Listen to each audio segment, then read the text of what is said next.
மரியாதை இரண்டு வகைப்படும். ஒன்று சுயமரியாதை. இது நம்மீது நாம் கொண்டிருக்கும் மரியாதை. இது பெரும்பாலானவரிடம் அதிகமாகவே இருக்கிறது. மற்றொன்று அடுத்தவரிடமிருந்து நமக்கு கிடைக்கும் மரியாதை. பிறரிடம், குறிப்பாக பெரியவர்களிடம் நாம் மரியாதையோடு நடந்து கொள்ள வேண்டும் என்று சிறுவயதில் இருந்தே நமக்கு கற்றுக் கொடுக்கப்பட்டு வருகிறது. பெரும்பாலான மக்கள் இந்த அறிவுரையை செவ்வனே கடைபிடித்து வாழ்கின்றனர். திருமணம் செய்து கொள்ள இருக்கின்ற ஒரு பெண்ணுக்கு அவளுடைய பிறந்த வீட்டிலிருந்து ஏகப்பட்ட அறிவுரைகள் கிடைக்கும்.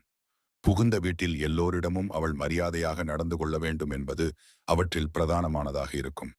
நீ உன் கணவனை மதித்து நடக்க வேண்டும். அவனுடைய விருப்பங்களை நிறைவேற்ற வேண்டும். சின்ன சின்ன விடயங்களுக்கெல்லாம் அவனிடம் கோபம் கொள்ளாதே என்று அவளுக்கு அறிவுறுத்தப்படும்.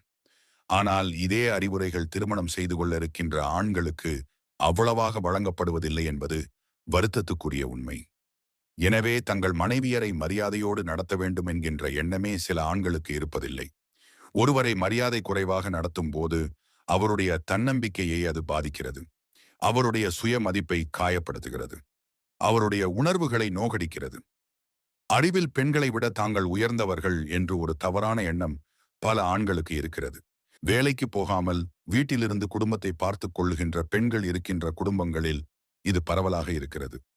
வீட்டில் இருக்கின்ற ஒரே காரணத்தால் பெண்கள் புத்திசாலிகள் அல்ல என்று எண்ணுவது மூடத்தனமானது. வேலைக்கு போகின்ற ஒரு ஆணோ அல்லது ஒரு பெண்ணோ அறிவின் சிகரம் அல்ல. எவர் ஒருவர் வார்த்தைக்கு வார்த்தை மனப்பாடம் செய்து தேர்வுகளில் அவற்றை அப்படியே எழுதி 100% மதிப்பெண்களை பெறுகிறாரோ அவரே அறிவாளியாக கருதப்படுகிறார். இதுதான் இன்றைய கல்வி முறை. ஆனால் உண்மையான அறிவிற்கும் எழுத படிக்க தெரிந்திருப்பதற்கும் எந்த தொடர்பும் கிடையாது. பெரும்பாலான பட்டதாரிகளால் சரியாக பேசக்கூட முடிவதில்லை. கருத்துக்களை பரிமாறிக்கொள்ள முடிவதில்லை.